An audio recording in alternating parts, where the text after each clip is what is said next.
बिजली चोर बहू। कहते हैं ना, बच्चों में संस्कार माँ बाप से ही आते हैं। पारुल की शादी के पहले से ही उसके मायके में अंधेरा होने से पहले, पारुल कहाँ है? जल्दी से स्टूल लेकर आ जा बेटा, वो तार भी ले आना, जल्दी कर। चारों तरफ अफरा तफरी का माहौल हो जाता है। कोई लाइट बंद कर रहा होता है तो कोई पंखा। पापा, मैंने सब रख दिया है और भाई और माँ ने सब बंद कर दिया है। आप जल्दी से पड़ोसियों के घर की बिजली की तार इस तार में लगा दीजिए। पिताजी वैसा ही करते हैं और जल्दी से सारे घर के लाइट के कनेक्शन पड़ोस के घर से आने लगते हैं। शुक्र है भगवान का कि 20 साल से बिजली का खर्चा पड़ोसी कर रहा है और उसे पता भी नहीं।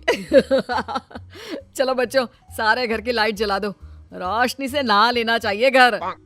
बस सब फिर से काम पर लग जाते हैं। कोई लैपटॉप पर काम करता है तो कोई मोबाइल चार्ज, तो माँ इलेक्ट्रिक स्टोव पर खाना और पिता आराम से सोफे पर लेटकर टीवी के मजे लेते हैं। पापा कितने समझदार है ना माँ, इस तरह हम लोगों के घर का बिजली का बिल का खर्च तो 0 है, 0। वही पड़ोस के घर, न जाने क्यों शाम होते ही हम लोगों के घर की बत्ती कम हो जाती है और पड़ोसियों का मकान झगमगा जाता है।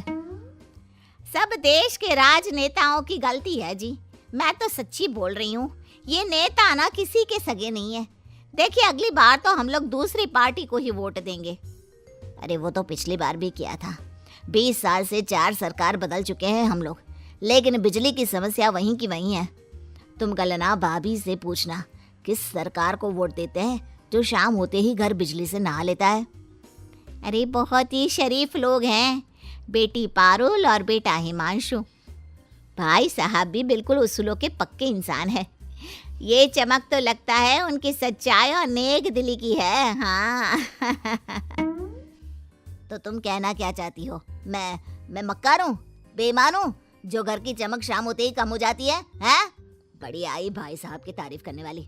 जाओ जाकर चाय लेकर आओ। बीवी वहां से चली जाती है। अगले रोज पारुल को देखने लड़के वाले आते हैं। लड़की की माँ कहती है, अरे पारुल बेटी, क्या क्या गुण है तुम्हारे अंदर, जरा बतलाओ तो। बहन जी, जो सबसे बड़ा गुण है ना, वो तो है बचत का। मेरी बेटी बचत में उस्ताद है, अपने लिए जागरूक है, और हाँ, सबसे बड़ी बात है कि अपने हक की लड़ाई लड़ना उसे अच्छे से आता है। हक की लड़ाई? अरे कल को मुझसे ही ना लड़ने लग जाए। नहीं, हक की लड़ाई समाज में। उनके कहने का मतलब है कि मुझे समाज सेवा का शौक है। खैर, सास पारुल के गुणों से इम्प्रेस हो जाती है और पारुल की शादी राज से हो जाती है। शादी के 1 महीने बाद, माँ ये देख तो बिजली का बिल। अरे कितना आ गया? इस बार भी बजट बिगड़ेगा क्या ये बिजली के बिल के चक्कर में? माँ देख तो, बिजली का बिल सिर्फ 200 रुपया आया है। हैं? ये कैसे हो सकता है बेटा?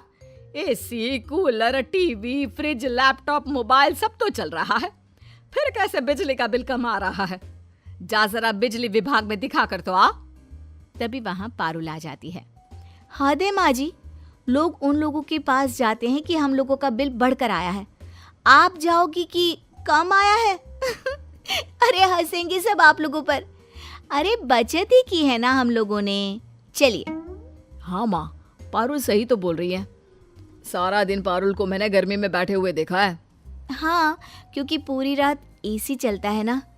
अरे दिन का तो मुझे पता नहीं, मेरा तो मंदिर और सत्संग का ही वक्त निकल जाता है, लेकिन रात को तो मैं टीवी भी देखती हूँ, मोबाइल भी चार्ज करती हूँ, और तो और कमरे का एसी भी चलाती हूँ। ऐसे में 200 रुपए बिल कुछ पच नहीं रहा। अरे माँ जी, पचाने के लिए मैं हूँ ना, आज चूरन डालकर पराठे बना देती हूँ। बात आई गई हो जाती है, लेकिन किसी को पता नहीं होता कि शाम होते ही पारुल पड़ोस के घर से बिजली चोरी करती है। एक रोज पारुल रिक्शे में बैठकर सास के साथ बाजार जा रही थी कि सड़क पर गड्ढा होने के कारण रिक्शे से गिर जाती है। अरे देखो देखो, मेरी बहू गिर गई। अरे कोई है क्या? बचाओ मेरी बहू को। किसी तरह सब मिलकर पारुल को उठाते हैं। ये सड़क कौन है एमएलए? हाँ, मैं अभी ट्वीट करती हूँ इस सड़क की फोटो खींचकर। अरे सड़क सुधारने की जिम्मेदारी होनी चाहिए, टैक्स देते हैं हम। वो रिक्शा वाला कहाँ गया? कहाँ है वो? माफ कर दीजिए मैडम, वो रास्ते में अंधेरा था तो गड्ढा दिखाई नहीं दिया। वाह जी वाह, ये स्ट्रीट लाइट भी नहीं जल रही है। मैं अभी एमएलए को बोलती हूँ। बहू मंत्री के पास जाती है। अरे मैडम, ये तो बिजली विभाग की गलती है कि वो सड़क की बिजली क्यों काट रहे हैं। जाइए बिजली विभाग में कंप्लेन करिए। पता क्या है वहाँ का? शास्त्री भवन, कमरा नंबर 503। बहू अगले दिन शास्त्री भवन जाती है। कमरे नंबर 503 में जहाँ बैठा अधिकारी बहुत ही खड्डूस होता है। हाँ, ये टूटी फूटी महिला कौन है? ये डॉक्टर का क्लिनिक नहीं है, बिजली विभाग का दफ्तर है, समझी? अरे तो मैं आपकी शिकायत लेकर आई हूँ। आम्बेडकर मार्ग की स्ट्रीट लाइट नहीं जल रही है। कल मेरा रिक्शा गड्ढे में गिर गया जिससे मुझे ये चोट आई है, समझे? इससे पहले कि कोई और गिरे, पहले तो लाइट लगाइए, और दूसरा लाइट क्यों नहीं है इसका कारण बताइए। अधिकारी को बहू की बात पर गुस्सा आ जाता है। वाह वाह वाह, अब आम जनता दफ्तर में घुसकर सवाल करेगी। अरे रमेश, जरा मैडम के घर का एड्रेस लेकर इनकी हिस्ट्री तो निकालो, अभी दे देते हैं इनके सवाल का जवाब। हाँ मैडम जी, पहले तो अपना नाम और पता लिखिए इस कागज पर, फिर आपको देते हैं जवाब कि वहाँ बत्ती क्यों नहीं थी।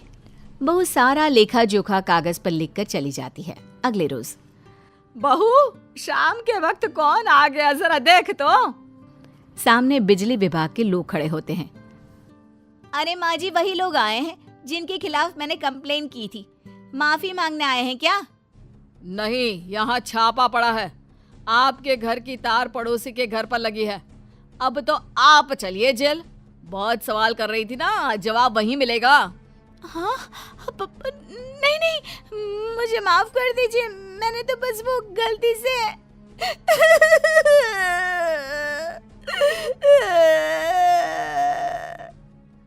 ये बोलकर पारुल रोने लगती है।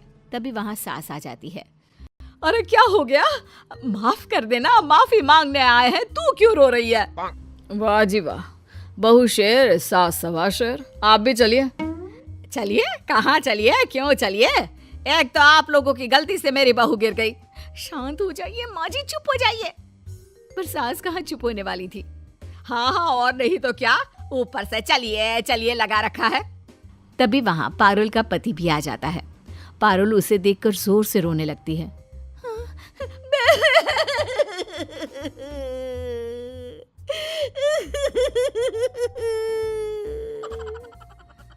अरे क्या हुआ पारुल, रो क्यों रही हो? और कौन है ये लोग? पारुल पति को सारी बात बता देती है। देखिए, अपनी बीवी की तरफ से मैं माफी मांगता हूँ। और पारुल, सच कहो तो तुम जैसे लोगों के कारण ही देश का बिजली विभाग घाटे में रहता है। बिजली बचाना सरकार कहती है, लेकिन तुम तो बिजली चोर निकली। और देखो, तुम्हें चोट भी बिजली की कमी के कारण ही लगी। अब माफी मांगो इन लोगों से।